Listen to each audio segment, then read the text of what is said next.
Dear students, आज का topic है artificial feeding, that is methods and indications. Artificial feeding आप सबको पता है क्या होती है। कृत्रिम तरीके से किसी भी पेशेंट को अगर न्यूट्रिशनल एलिमेंट्स बॉडी के अंदर पहुंचाया जाता है तो उसको आर्टिफिशियल फीडिंग कहते हैं। इसकी डेफिनेशन होती है artificial feeding is the provision of nutrients to patients who are unable to meet their nutritional requirements through normal oral intake। मतलब जो पेशेंट्स नॉर्मल ओरल इंटेक के द्वारा अपना न्यूट्रिशनल एलिमेंट्स नहीं ले पाते हैं उनको बाहर से सप्लीमेंट करने की जो प्रोसेस की जाती है उसको आर्टिफिशियल फीडिंग कहते हैं। It encompasses all techniques used to deliver nutritions via routes other than voluntary eating.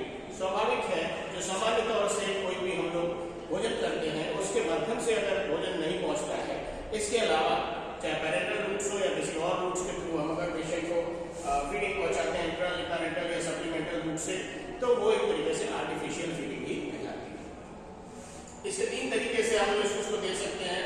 पहला है एंटरल। एंटरल का मतलब होता है nutrients via GI tract, gastrointestinal tract, जिसको ट्यूब फीडिंग कहते हैं। पैरेंटल जो होता है वो nutrients directly into blood stream, इसको आईवी के थ्रू इंट्रावेनस थ्रू देते हैं।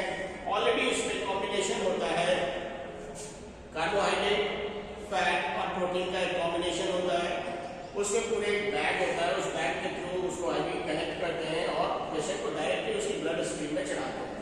नेक्स्ट इज सप्लीमेंटल में partial support along side oral intake, ये एक तरीके से पार्शियल सपोर्ट होता है। Next is indications for artificial feeding. किन पेशेंट्स को हम आर्टिफिशियल फीडिंग देंगे? पहला, इनएबिलिटी टू ईट, वो पेशेंट्स जो खा पाएंगे या भोजन कर पाने में सक्षम नहीं है या जिनका इंटेक एडिक्वेट नहीं है, मतलब वो भोजन सही मात्रा में नहीं ले पा रहे हैं, या फिर ऐसे पेशेंट जिनको माल एब्जॉर्प्शन है, जिनमें एब्जॉर्प्शन के इश्यूज हैं, साथ में इंक्रीज्ड मेटाबॉलिक डिमांड, जिनकी मेटाबॉलिक डिमांड बहुत ज्यादा है, या फिर pre oblique post operative care patients जिसमें ओरली अलाउड नहीं होता है, and specific disease state that is called, ऐसी कंडीशन जिसमें हेपेटिक फेलियर, रीनल फेलियर या ऑन्कोलॉजी के पेशेंट्स होते हैं वो उनमें इसको दिया जाता है। इसमें समझ लीजिए इनएबिलिटी टू ईट में जैसे डिस्फेजिया, अनकॉन्शियसनेस या मैकेनिकल ऑब्स्ट्रक्शन कोई है या पेशेंट एंडोवेट है, उस केस में हम देंगे।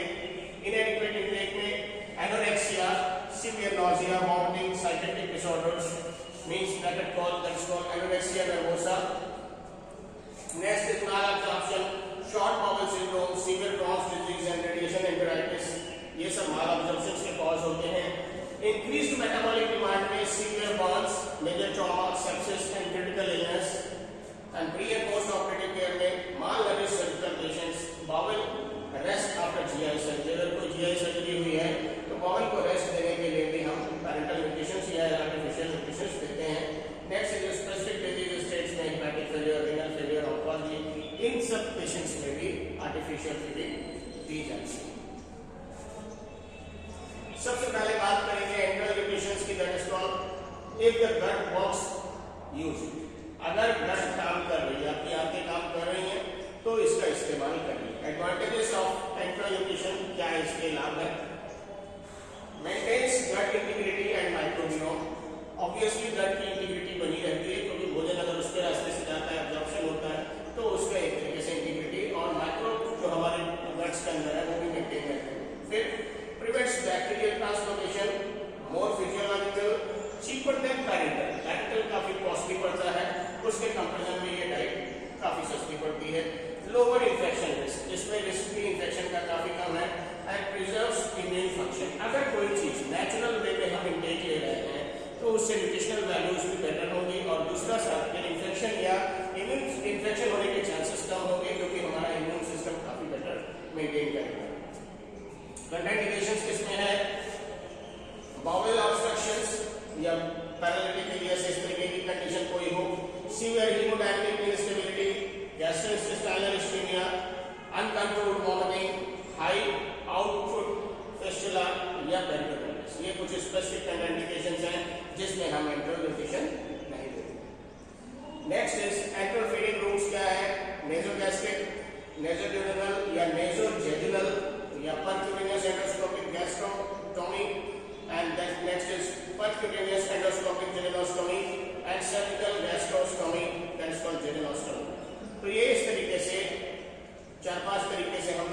सकते हैं। पहला बात करेंगे NGT, nasogastric tube, most common tube via nose to the stomach and ये शॉर्ट टर्म के लिए इनमें यूज करेंगे आईसीयू और पोस्ट ऑप के पेशेंट्स के लिए, ठीक है। नेक्स्ट इज नेसोड्यूरिनल ऑब्लिक नेसोजेनिनल, ये ट्यूब जो होती है tube position beyond pylorus, pylorus के आगे इसको फिक्स करते हैं एंड रिड्यूस एस्पिरेशन रिस्क, और इसके कारण से एस्पिरेशन का रिस्क काफी कम होता है। कहाँ पे यूज करते हैं? जब गैस्ट्रोपैरेसिस या पैंक्रियाटाइटिस के केस होते हैं। Next is percutaneous endoscopic gastrostomy, that's called PET, long term access के लिए tube through abdominal wall into stomach, abdominal wall के थ्रू डायरेक्ट स्टमक में कहाँ यूज करते हैं? It use in the stroke, neurological disease, stroke या neurological disease में इसका यूज करते हैं। नेक्स्ट इज क्यों? क्योंकि उस केस में क्या होता है, स्वॉलोइंग की दिक्कत होती है, उनके पेशेंट्स में ज्यादातर जो भोजन आप करते हैं उसको भूखने में दिक्कत होती है, that's why directly it is being introduced into the stomach just for further actions.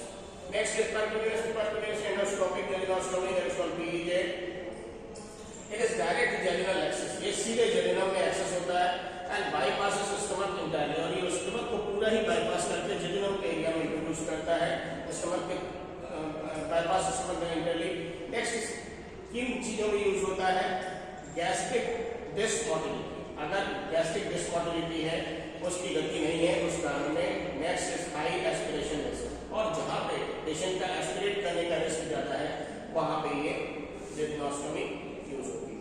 Next is surgical gastrostomy या jejunostomy, surgically placed feeding tube used when endoscopy not feasible, जब एंडोस्कोपी फीजिबल नहीं है तब ये चीज की जाती है, और ज्यादातर ये मेजर जो जीआई सर्जरी होती है उन्हीं में यूज होती है।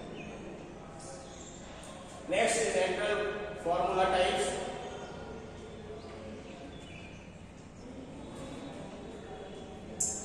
स्टैंडर्ड पॉलीमेरिक में intact proteins, fats and carbohydrates for patients with normal GI function, for example Ensure, Jevity and Osmolite, ये सारी चीजें इसमें मेंशन होती है। नेक्स्ट इज सेमी एलिमेंटल में पार्शियली हाइड्रोलाइज्ड प्रोटीन्स होती है फॉर कॉम्प्रोमाइज्ड जीआई अब्जॉर्प्शन, जहां पे जीआई अब्जॉर्प्शन कॉम्प्रोमाइज होता है, जैसे इसमें पेप्टामेन, वाइटल एचएन, ये सब चीजें चलती हैं।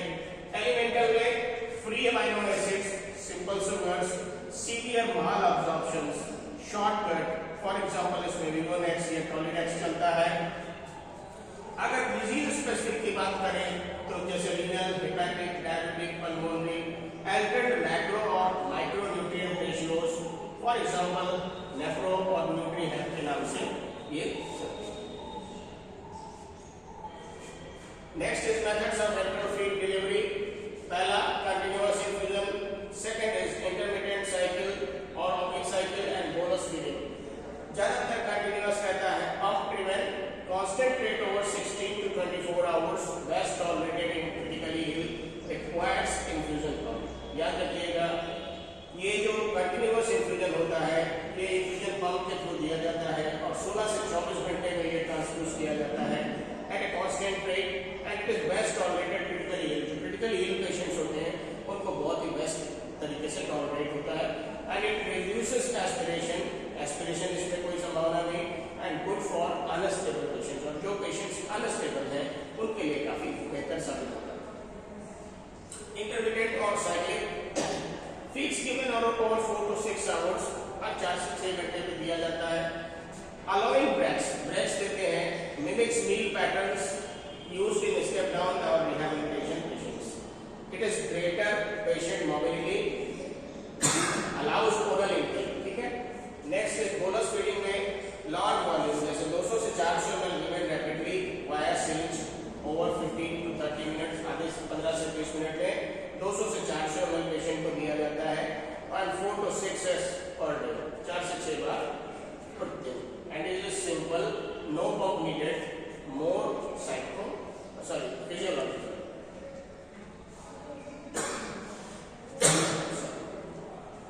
नेक्स्ट इज पैरेंटल न्यूट्रिशन, ये सबसे इंपॉर्टेंट है।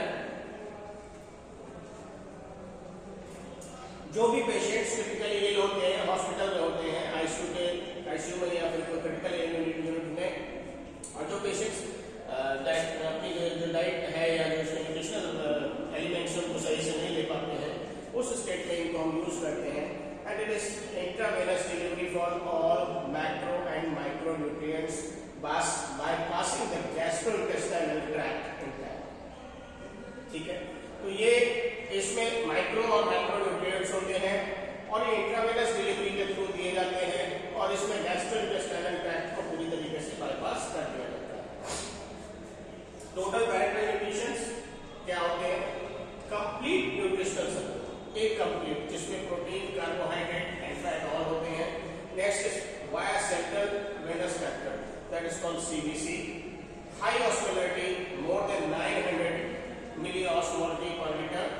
ऑल कैलोरीज, सारी कैलोरीज होती हैं, साथ में प्रोटीन होता है, माइक्रोन्यूट्रिएंट्स भी होते हैं for patients with no GI functions. और ज्यादातर उन पेशेंट्स पे यूज करते हैं जिनमें जीआई फंक्शंस एप्रोप्रिएट या बिल्कुल नहीं होता है, इनएप्रोप्रिएट या नहीं होता।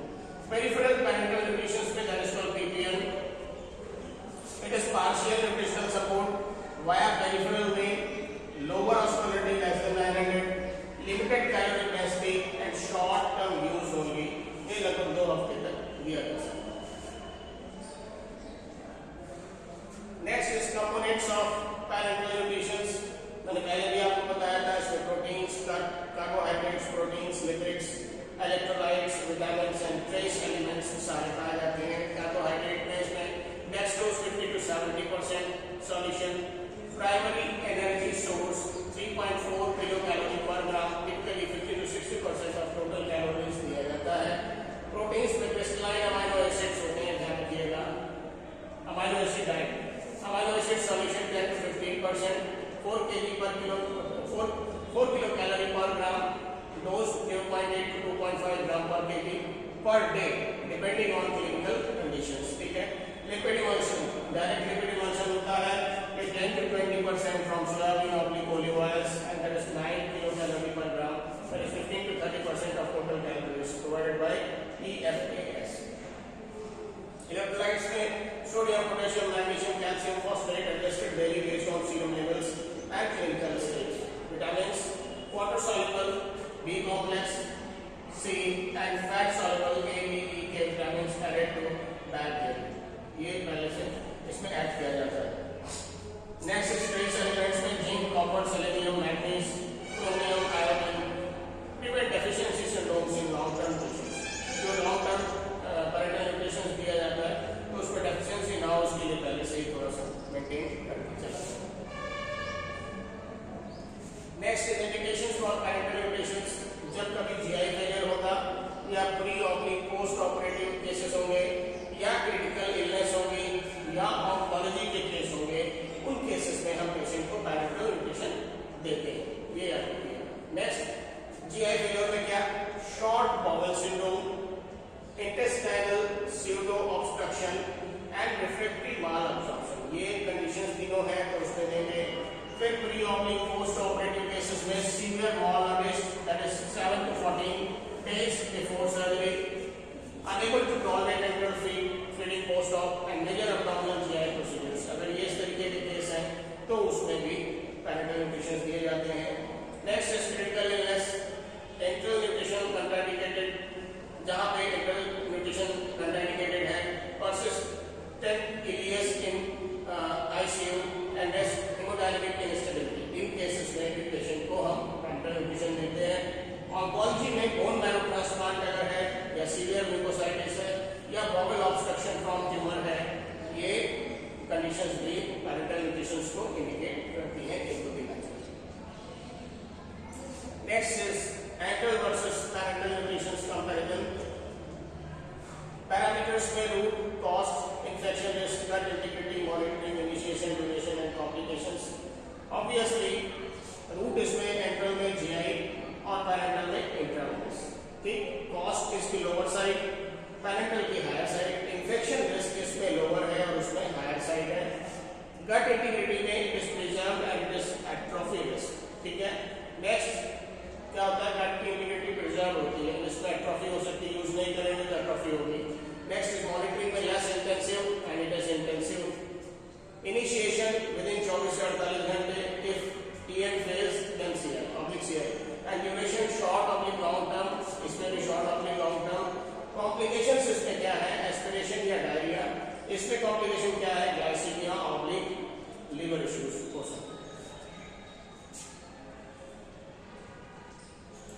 Next is monitoring and complications में एंट्रल न्यूट्रिशंस के कॉम्प्लिकेशंस क्या है, इंपॉर्टेंट है, जानना ध्यान रखिएगा। Tube displacement oblique misplacement. ठीक है। एस्पिरेशन निमोनिया हो सकता है, डायरिया हो सकता है, more than 2 loose stools per day, constipation भी हो सकता है, एब्डोमिनल डिस्टेंशन, पेट फूल सकता है, वॉमिटिंग हो सकती है, ट्यूब ब्लॉक हो सकती है या रीफीडिंग सिंड्रोम क्रिएट हो सकता है। पैरेंटल न्यूट्रिशंस के कॉम्प्लिकेशंस क्या है, catheter related blood stream infection, hyperglycaemia या hypoglycaemia, electrolyte imbalance, hepatic steatosis, cholestasis, refeeding syndrome, thromboembolism, कोई भी थ्रोम्बस उसके साथ जाकर के हार्ट में जो ब्लॉक कर सकता है. Next, metabolic bone disease, that is called the long term you can get that can create metabolic bone disease. So these are the complications. Next is refeeding syndrome. क्या होता है?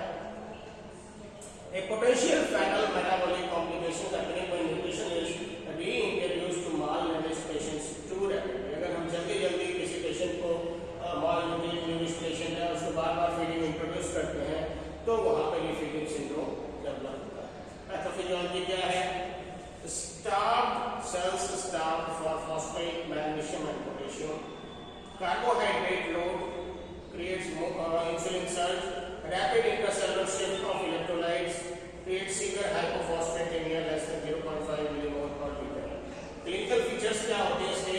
Cardiac arrhythmias, heart failure, respiratory failure, weakness, confusion, seizure, muscle weakness, and rhabdomyolysis. And prevention कैसे होगा इसका? Identify high risk patients. ऐसे जो patient है उनका हाई रिस्क पेशेंट को असेसमेंट करना. Start feeds at 10 kilocalorie per kg per day and supplement phosphate, magnesium, potassium. ध्यान रखेंगे सप्लीमेंट करना है ऐसे केसेस में मैग्नीशियम और पोटेशियम का. ठीक है, क्योंकि इससे स्टार्व होती है, ये इस चीज की कमी होती है, इनमें इससे इस चीज की आवश्यकता होती है. Supplement phosphate, magnesium, potassium before. Monitor electrolytes closely for 1 week और 1 हफ्ते तक मॉनिटर करना चाहिए electrolytes. Next is nutritional assessment and calculation में assessment tools. ये different type assessment tools हैं. Nutritional risk screening, malnutritional universal screening tool, subjective global assessment, mini nutritional assessment, body weight, BMI, body mass index, mid-arm circumference, and albumin, pre-albumin, and C-reactive proteins are important for to assessment. Calorie requirements में अगर हम बात करें तो standard जो requirement होती है calorie की वो 25 से 30 किलो कैलोरी पर KG per day. Critical illness में 20 to 25 किलो कैलोरी पर केजी पर डे. बर्न्स और ट्रॉमा के केसेस में ये बढ़ जाती है, याद रखिएगा, 35 to 40 किलो कैलोरी पर KG per day. And protein अगर हम डायरेक्टली खाली दे रहे हैं तो ये 0.8 से 1.2 ग्राम per KG per day. And protein अगर क्रिटिकल पेशेंट्स के लिए है तो that can be the dose can be increased and it can be from 1.2 to 2.0 gram per KG per day. ठीक है, ये इस तरीके से इसका कैलकुलेशन होना चाहिए. Next is key take away and last point is this. पहला, always prefer enteral nutrition when the GI tract is functional. याद रखिएगा जब भी अगर जीआई ट्रैक्ट फंक्शनल है तो प्रयास करिए कि उसी से ही हम भोजन मरीज को दे या न्यूट्रिशनल एलिमेंट्स दें. If the blood works use, अगर वो काम कर रही है तो उसी के माध्यम से दें. Number 2, parenteral nutrition is reserve for case where EN is contraindicated और इनसफिशिएंट. ये वहां पे ही अप्लाई किया है पैरेंटल न्यूट्रिशन को जहां पे आपका एंट्रल जो न्यूट्रिशन है वो कंट्राइंडिकेटेड है या पूरी मात्रा में उससे काम नहीं बना. Third, early nutritional support within 24 to 48 hours in ICU improves outcome and reduces complications. तो अर्ली न्यूट्रिशनल सपोर्ट अगर हम पेशेंट को देते हैं विदिन 24 से 48 घंटे में आईसीयू में तो पेशेंट का आउटकम इंप्रूव हो सकता है और जो कॉम्प्लिकेशंस है वो घट सकते हैं. Number 4, monitor closely.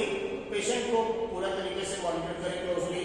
साथ में electrolytes, glucose, liver function test, tube position and tolerance, इतनी चीजों को जरूर असेस करते रहे रेगुलर बेसिस पे. Next is number 5 is refeeding syndrome is life threatening. अगर रीफीडिंग सिंड्रोम जनरेट होता है तो इसको identify at risk patients and feed cautiously. अगर ये फीचर्स मिलते हैं रीफीडिंग सिंड्रोम के तो फिर पेशेंट को फीडिंग जो है कॉशियसली करानी चाहिए और जो पहले से मेंशन है चीजें उनको फॉलो करके और उसका प्रॉपर मैनेजमेंट करके तभी फीडिंग के लिए आगे प्लान करना चाहिए. Next is number 6, last point, nutritional support is a team effort. अगर जो न्यूट्रिशनल सपोर्ट है वो एक टीम का एफर्ट होता है. Dietitian, nurse, pharmacist and physician collaboration, इन चारों का कोलैबोरेशन होकर के ही तभी हम पेशेंट को प्रॉपर न्यूट्रिशनल सपोर्ट दे सकते हैं और पेशेंट को उस पर्टिकुलर कंडीशन, जिस कंडीशन में पेशेंट है, उससे बाहर लाने में, उसको उसका बेटर आउटकम गेन करने के लिए हम इस तरीके के अगर न्यूट्रिशनल वेज अडॉप्ट करते हैं तो ऑब्वियसली पेशेंट को हर एंगल से बेनिफिट मिलेगा, क्योंकि न्यूट्रिशनल एलिमेंट्स के बिना, न्यूट्रिशनल सप्लीमेंट्स के बिना हम उस तरीके की जो पेशेंट की जो रिकवरी है उसको एक तरीके से प्रॉपरली अचीव नहीं कर सकते हैं। तो ध्यान देना होगा कि हमें हर हाल में न्यूट्रिशनल वैल्यूज को जरूर मेंटेन करना है, क्योंकि बिना उसको मेंटेन किए हमारा जो गोल है वो सक्सेसफुल नहीं हो सकता। ठीक है, थैंक यू सो मच।